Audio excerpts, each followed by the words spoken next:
ಕಳೆದ 438 ದಿನಗಳಿಂದ ಹೋರಾಟ ಮಾಡ್ತಾ ಇರುವಂತ ರೈತರಿಗೆ ನಾವು ಮೊದಲು ನಮನಗಳನ್ನು ಸಲ್ಲಿಸಬೇಕು.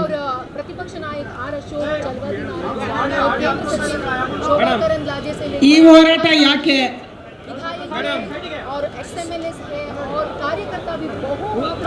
ಈ ಹೋರಾಟ ಯಾರ ವಿರುದ್ಧ?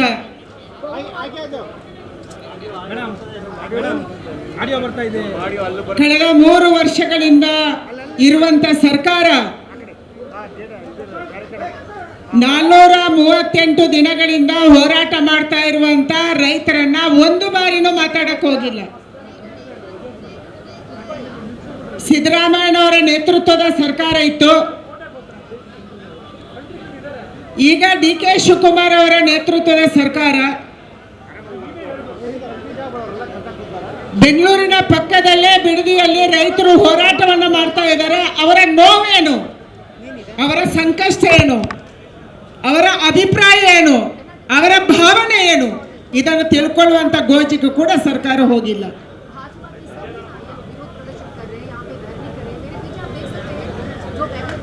ಬೆಂಗಳೂರಿಗೆ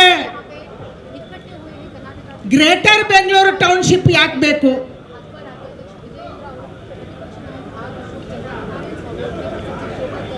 ಇವತ್ತು ನಮ್ಮದೇ ಕ್ಷೇತ್ರದಲ್ಲಿ ಬನಶಂಕರಿ 6ನೇ ಸ್ಟೇಜ್ ಇದೆ, ಕೆಂಪೇಗೌಡ ಲೇಔಟ್ ಇದೆ, ವಿಶ್ವೇಶ್ವರಯ್ಯ ಲೇಔಟ್ ಇದೆ ಮತ್ತು ಶಿವರಾಮ್ ಕಾರಂತ್ ಬಡಾವಣೆ ಇದೆ. ನಾನು ಸರ್ಕಾರಕ್ಕೆ ಕೇಳಕ್ಕೆ ಇಚ್ಛೆ ಪಡ್ತೀನಿ, ಈ ಲೇಔಟ್ಗಳಲ್ಲಿ ಜನ ಬಂದಿದ್ದಾರಾ? ಈ ಲೇಔಟ್ಗಳಲ್ಲಿ ಮೂಲಭೂತ ಸೌಕರ್ಯವನ್ನ ನೀವು ಕೊಡುವಂತ ವ್ಯವಸ್ಥೆ ಮಾಡಿದೀರಾ? ಕೆಂಪೇಗೌಡ ಲೇಔಟ್ ಇನ್ನೂ ಅರ್ಧ ಬಾಕಿ ಇದೆ, ಬನಶಂಕರಿ 6th ಸ್ಟೇಜ್ ಅಲ್ಲಿ ಇನ್ನೂ ಅರ್ಧ ಬಾಕಿ ಇದೆ. ಜನ ಯಾಕೆ ಬರ್ತಿಲ್ಲ? ನೀವು ಸೈಟ್ ಅಲೋಕೇಶನ್ ಮಾಡಿದೀರಿ, ಆ ಜನ ಸೈಟ್ ತಗೊಂಡವರಿಗೆ ಇನ್ನೊಂದು ಮನೆ ಇದೆಯೋ ಇಲ್ಲೋ ಗೊತ್ತಿಲ್ಲ. ಇನ್ನೊಂದು ಮನೆ ಇಲ್ಲದೆ ಹೋದ್ರೆ ಅಲ್ಲಿ ಬರ್ತಾ ಇದ್ರು ಅವರು. ನೀವಲ್ಲಿ ಸರಿಯಾದ ರಸ್ತೆ ಮಾಡಿದ್ರೆ, ನೀವಲ್ಲಿ ನೀರು ಕೊಟ್ಟಿದ್ರೆ, ನೀವಲ್ಲಿ ವಿದ್ಯುತ್ ಲೈನ್ ಅನ್ನು ಹಾಕಿದ್ರೆ, ಅಲ್ಲಿ ಮೂಲಭೂತ ಸೌಕರ್ಯವನ್ನ ಕೊಟ್ಟಿದ್ರೆ ಜನ ಅಲ್ಲಿ ಬರ್ತಾ ಇದ್ರು. ಯಾವ ರೈತರು ಭೂಮಿಯನ್ನ ಕಳ್ಕೊಂಡಿದ್ದಾರೆ ಆ ರೈತರು ಇನ್ನೂ ಪರಿತಪಿಸ್ತಾ ಇದ್ದಾರೆ, ಇನ್ನೂ ಕೇಸನ್ನ ಫೈಟ್ ಮಾಡ್ತಾ ಇದ್ದಾರೆ. ಅಂದ್ರೆ ಯಾವ ಭೂಮಿ ಅತ್ಯಂತ ಫಲವತ್ತಾದಂತ ಭೂಮಿಯನ್ನ, ಅತ್ಯಂತ ವ್ಯಾಲ್ಯೂಯಬಲ್ ಭೂಮಿಯನ್ನ ನೀವು ಕೆಂಪೇಗೌಡ ಲೇಔಟ್ ಮತ್ತು ಇತರ ಲೇಔಟ್ಗೆ ಅಕ್ವಿಷನ್ ಮಾಡ್ಕೊಂಡ್ರಿ, ಅದಕ್ಕೆ ಮೂಲಭೂತ ಸೌಕರ್ಯ ಕೊಡಕ್ಕಾಗಿಲ್ಲ ಅಂತಂದ್ರೆ ಹೊಸದಾಗಿ ಗ್ರೇಟರ್ ಬೆಂಗಳೂರು ಟೌನ್ಶಿಪ್ ಯಾಕೆ ಮುಖ್ಯಮಂತ್ರಿಗಳೇ ಯಾಕೆ ಬೇಕು? ಗ್ರೇಟರ್ ಬೆಂಗಳೂರು ಟೌನ್ಶಿಪ್ ಯಾರಿಗಾಗಿ? ನಾವು ಹಿಂದೆ ಸರ್ಕಾರದ ಬಗ್ಗೆ ಮಾತಾಡುವಾಗ ಹೇಳ್ತಾ ಇದ್ವಿ, ಭೂ ಮಾಫಿಯಾ ಸರ್ಕಾರನ ಕಂಟ್ರೋಲ್ ಮಾಡ್ತಾ ಇದೆ, ಸರಾಯಿ ಮಾಫಿಯಾ ಸರ್ಕಾರನ ಕಂಟ್ರೋಲ್ ಮಾಡ್ತಾ ಇದೆ. ಹಲವಾರು ಮಾಫಿಯಾಗಳ ಬಗ್ಗೆ, ಹಿಂದಿನ ಹಲವಾರು ಸರ್ಕಾರಗಳ ಬಗ್ಗೆ ನಾವು ಮಾತಾಡ್ತಾ ಇದ್ವಿ. ಯಾವುದೋ ಮಾಫಿಯಾ ಸರ್ಕಾರ ಕಂಟ್ರೋಲ್ ಮಾಡ್ತಾ ಇದೆ. ಆದ್ರೆ ಮೊದಲ ಬಾರಿಗೆ ಕರ್ನಾಟಕದಲ್ಲಿ ಭೂ ಮಾಫಿಯಾ ನಡೆಸೋರೇ ಸರ್ಕಾರ ನಡೆಸ್ತಾ ಇದ್ದಾರೆ. ಇದು ವ್ಯತ್ಯಾಸ. ಇವತ್ತು ಇದು ವ್ಯತ್ಯಾಸ. ಭೂ ಮಾಫಿಯಾ ಯಾರು ನಡೆಸ್ತಾ ಇದ್ದಾರೆ, ಯಾರಿಗೆ ಭೂಮಿ ಬೇಕು, ಯಾರಿಗೆ ಭೂಮಿಯ ಹಪಾಹಪಿ ಇದೆ, ಅವರೇ ಈ ಸರ್ಕಾರ ನಡೆಸ್ತಾ ಇದ್ದಾರೆ. ಇದು ವ್ಯತ್ಯಾಸ. ಬಿಡದಿ ಟೌನ್ಶಿಪ್ ಯಾರಿಗೆ ಬೇಕು? ಬಿಡದಿ ಟೌನ್ಶಿಪ್ ಅಲ್ಲಿರುವಂತಹ ಹಲವಾರು ಜನ ಪ್ರಭಾವಿ ಮುಖಂಡರುಗಳಿಗೆ, ಕೆಲವಷ್ಟು ಅಧಿಕಾರಿಗಳಿಗೆ ಈ ಟೌನ್ಶಿಪ್ ಬೇಕು, ಅಲ್ಲಿಯ ರೈತರಿಗೆ ಬೇಡ. ರೈತರು 438 ದಿನ ಹೋರಾಟ ಮಾಡಿದ್ರು ಕೂಡ ಅದಕ್ಕಾಗಿ ನೀವು ಕೇಳ್ತಾ ಇಲ್ಲ. ಕರ್ನಾಟಕ ರಾಜ್ಯದಲ್ಲಿ ಎಲ್ಲೆಲ್ಲಿ ಭೂ ಅಕ್ವಿಸಿಷನ್ ಆಗಿದೆ, ಏನಾಗಿದೆ? ಇಲ್ಲಿ ಸಿದ್ದು ಸೌದಿ ಅವರು ಭಾಷಣ ಮಾಡಿದ್ರು, ಕೂತಿದ್ದಾರೆ. ಬಾಗಲಕೋಟೆ ಜಿಲ್ಲೆಯಿಂದ ಬಂದಂತವರು ಯಾವ ಕೃಷ್ಣ ಮೇಲ್ದಂಡೆ ಯೋಜನೆಗೆ ಲ್ಯಾಂಡ್ ಅಕ್ವಿಸಿಷನ್ ಆಯಿತು, ಯಾವ ಕಬಿನಿಗೆ ಲ್ಯಾಂಡ್ ಅಕ್ವಿಸಿಷನ್ ಆಯಿತು, ಇವತ್ತಿಗೆ ಕೂಡ ಎಲ್ಲರಿಗೆ ಪರಿಹಾರ ನ್ಯಾಯಯುತವಾಗಿ ಸಿಕ್ಕಿಲ್ಲ. ಇವತ್ತು ಹೋರಾಟ ನಡೀತಿದೆ. ಎಷ್ಟು ವರ್ಷಗಳ ಯೋಜನೆ? ಎಷ್ಟು ವರ್ಷಗಳ ಯೋಜನೆ? ಎಲ್ಲೆಲ್ಲಿ ಲ್ಯಾಂಡ್ ಅಕ್ವಿಸಿಷನ್ ಆಗಿದೆ ನ್ಯಾಯಯುತವಾಗಿ ಪರಿಹಾರ ಕೊಡಕ್ಕೆ ಈ ಸರ್ಕಾರಕ್ಕೆ ಆಗ್ತಾ ಇಲ್ಲ. ಮತ್ತೆ ಹೊಸದಾಗಿ ಲ್ಯಾಂಡ್ ಅಕ್ವಿಸಿಷನ್ ಮಾಡು. ನೀವೇನ್ ಮಾಡ್ತಾ ಇದ್ದೀರಿ?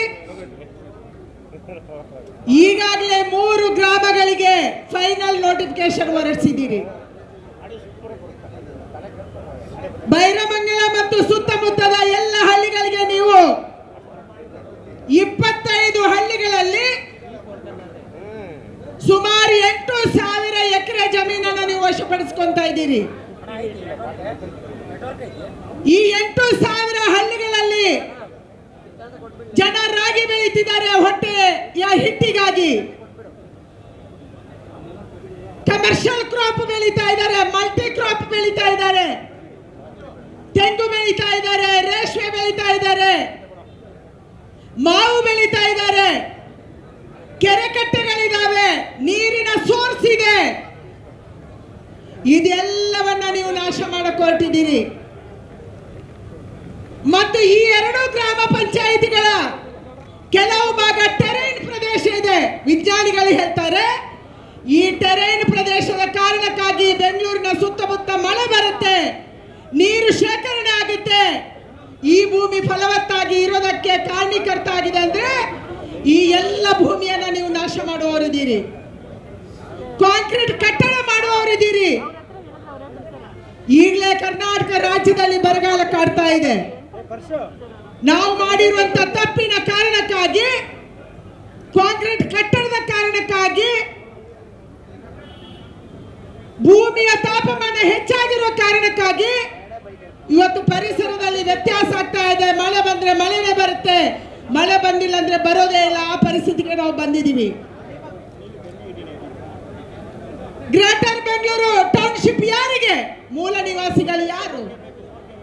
ಮೂಲ ನಿವಾಸಿಗಳನ್ನ ಒಕ್ಕಲೆಬ್ಬಿಸಿ ಎಲ್ಲಿಂದ ಕರ್ಕೊಂಡು ಬಂದು ಅಲ್ಲಿ ನೀವು ಜಮೀನು ಕೊಟ್ಟು ಯಾರನ್ನು ಉದ್ಧಾರ ಮಾಡಕ್ಕೆ ಹೊರಟಿದ್ದೀರಿ?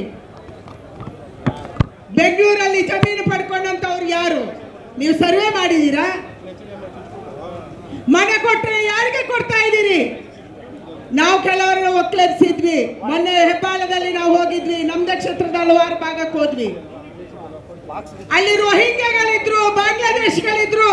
ಇವರು ಬೇರೆ ದೇಶದಿಂದ ಬಂದಿದ್ದಾರೆ ಅಂತ ಹೇಳಿದ್ರೆ ಅವರನ್ನ ಅಧಿಕೃತ ಮಾಡಿ ಅವರಿಗೂ ಮನೆ ಕೊಡುವಂತ ಕೆಲಸವನ್ನ ಈ ಸರ್ಕಾರ ಮಾಡ್ತು.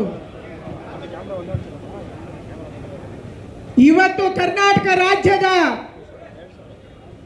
ಲ್ಯಾಂಡ್ ಅಕ್ವಿಸಿಷನ್, ರಿಹ್ಯಾಬಿಲಿಟೇಷನ್, LARR ಕಾನೂನು 2013ರಲ್ಲಿ ಏನು ಆಗಿದೆ, ನೀವು ಫೈನಲ್ ನೋಟಿಫಿಕೇಶನ್ ಹೊರಡಿಸಿದ ಮೇಲೆ ಜಮೀನು ಬಿಟ್ಟಿಲ್ಲ ಅಂದ್ರೆ ಅವನು ಜಮೀನನ್ನ ಅಕ್ರಮವಾಗಿ ಪಡೆದವನಾಗ್ತಾನೆ. ಎಂತ ದುರಂತ ನಮ್ದು ಕಾನೂನು. ಯಾರಾದ್ರೂ ರೈತ ಜಮೀನು ಕೊಡಲ್ಲ, ಕೊಟ್ಟಿಲ್ಲ ಅಂದ್ರೆ ಈ ಕಾನೂನು ಲಾಗು ಮಾಡ್ತಾರೆ. ಈ ಕಾನೂನು ಲಾಗು ಆದ್ಮೇಲೆ ಆ ಜಮೀನು ಅನಧಿಕೃತವಾಗಿ ರೈತನ ಹತ್ರ ಇದ್ದಂಗಾಗುತ್ತೆ. ಅಂದ್ರೆ ತನ್ನ ಜಮೀನು, ತನ್ನ ಹಿರಿಯರಿಂದ ಬಂದಂತ ಜನರು ಶತಮಾನಗಳಿಂದ ತಾವು ಹುತ್ತಂತ ಜಮೀನು, ಪೂರ್ವಜರಿಂದ ಬಂದಂತ ಜಮೀನಲ್ಲಿ ನಾವೇ ಅಪರಾಧಿಗಳು, ನಾವೇ ಕಾನೂನು ಬಾಹಿರವಾಗಿ ಇರುವಂತವರು. ಇದನ್ನು ನೀವು ಮಾಡಕ್ಕೆ ಹೊರಟಿದ್ದೀರಿ. ಅದಕ್ಕಾಗಿ ನಮ್ಮ ವಿರೋಧ. ಟೌನ್ಶಿಪ್ ನಮ್ಗೆ ಬೇಡ, ಈ ಭೂಮಾಫಿಯಾ ಸರ್ಕಾರ ನಮ್ಗೆ ಬೇಡ. ನಿಮ್ಮ ಭೂಮಿಯ ಆಸೆ, ನಿಮ್ಮ ದುರಾಸೆ ಯಾವಾಗ ನಿಲ್ಲುತ್ತೆ? ಎಷ್ಟು ತಲೆಮಾರಿಗೆ ಮಾಡ್ತಾ ಇದ್ದೀರಾ? ಯಾರಿಗಾಗಿ ಮಾಡ್ತಾ ಇದ್ದೀರಿ? ಎಷ್ಟು ತಲೆಮಾರಿಗೆ ನಿಮ್ಗೆ ಹಣ ಬೇಕು? ಎಷ್ಟು ತಲೆಮಾರಿಗೆ ನಮಗೆ ಭೂಮಿ ಬೇಕು? ಹಣದ ಹಪಹಪಿಗಾಗಿ ಮಾಡ್ತಾ ಇದ್ದೀರಿ. ಯಾರು ಮಾಡ್ತಾ ಇರೋದು? ಯಾರು ನಾವು ರೈತಾಪಿ ಕುಟುಂಬದಿಂದ ಬಂದವರು ಒಕ್ಕಲತನ ಮಾಡ್ತಾ ಇದ್ದೀವಿ ಅಂತ ಹೇಳ್ತಾ ಇದ್ರು, ಅದರ ಆಧಾರದಲ್ಲಿ ನಾವು ಸರ್ಕಾರ ಮಾಡಿದೀವಿ ಅಂತ ಹೇಳ್ತಿದ್ರಿ. ನೀವೇ ಒಕ್ಕಲಿಗರನ್ನ ಒಕ್ಕಲೆಬ್ಬಿಸುವ ಕೆಲಸ ಮಾಡ್ತಾ ಇದ್ರಿ. ಒಕ್ಕಲಿಗರು ಅಂದ್ರೆ ಜಾತಿ ಅಲ್ಲ, ಯಾರು ಒಕ್ಕಲತನ ಮಾಡ್ತಾರೆ ಅವರೆಲ್ಲರೂ ಅವರನ್ನ ಒಕ್ಕಲೆಬ್ಬಿಸಕ್ಕೆ ಹೊರಟಿದ್ದೀರಿ. ಇಂಥ ಸರ್ಕಾರದ ವಿರುದ್ಧ ನಾವಿದ್ದೀವಿ. ಎಲ್ಲಿಯೇ RR ಕಾನೂನು ಏನಾದರೂ ಲಾಗು ಆದ್ರೆ ಆ ರೈತರು ಅಪರಾಧಿಗಳ ಸ್ಥಾನದಲ್ಲಿ ನೀವು ನಿಲ್ಲಿಸೋರಿದ್ದೀರಿ ಅವರನ್ನ. ಅದಕ್ಕಾಗಿ ನಮ್ಮ ವಿರೋಧ ಇದೆ. ಭೂಮಾಫಿಯಾ ಸರ್ಕಾರ ನಡೆಯಕ್ಕೆ ನಾವು ಬಿಡಲ್ಲ. ಇಬ್ರು ಗೂಂಡಾಗಿರಿ ಮೊನ್ನೆ 30ನೇ ತಾರೀಕು ಏಪ್ರಿಲ್ ಅಲ್ಲಿ ಮೀಟಿಂಗ್ ಮಾಡಿದ್ರಿ. ಮೀಟಿಂಗ್ ಅಲ್ಲಿ ಏನು? ಒಂದು ಕಡೆ ಚರ್ಚೆ, ರೈತರ ಅಪೇಕ್ಷೆಯಂತೆ ರೈತರು ಪರ್ಮಿಷನ್ ಕೊಟ್ರೆ, ಅವರು ಭೂಮಿ ಕೊಟ್ರೆ, ಅವರು ಸ್ವಾಮತದಿಂದ ಒಪ್ಕೊಂಡ್ರೆ ನಾವು ಜಮೀನೇ ಅಕ್ವಿಷನ್ ಮಾಡ್ತೀವಿ, ಇಲ್ಲಾಂದ್ರೆ ಮುಟ್ಟಕ್ಕೆ ಹೋಗಲ್ಲ ಅಂತ ಹೇಳ್ತೀರಿ. ಇನ್ನೊಂದು ಕಡೆ ಕಾನೂನು ಮಾಡ್ತೀರಿ, ಫೈನಲ್ ನೋಟಿಫಿಕೇಶನ್ ಹೊರಡಿಸಿ. ಅಂದ್ರೆ ಇಬ್ಬಗೆಯ ನೀತಿ ಸರ್ಕಾರದ್ದು. ಒಂದ್ ಕಡೆ ಕಣ್ಣು ಒರೆಸಿದಂಗ ಆಗ್ಬೇಕು, ಇನ್ನೊಂದು ಕಡೆ ಜಮೀನು ಕಿತ್ಕೊಂಡಂಗ ಆಗ್ಬೇಕು. ಕಿತ್ಕೊಳ್ಳೋದೇ ಆಗ್ಬೇಕಲ್ಲ. ಆ ರೀತಿಯ ಸರ್ಕಾರ ಇಲ್ಲಿ ನಡೀತಾ ಇದೆ.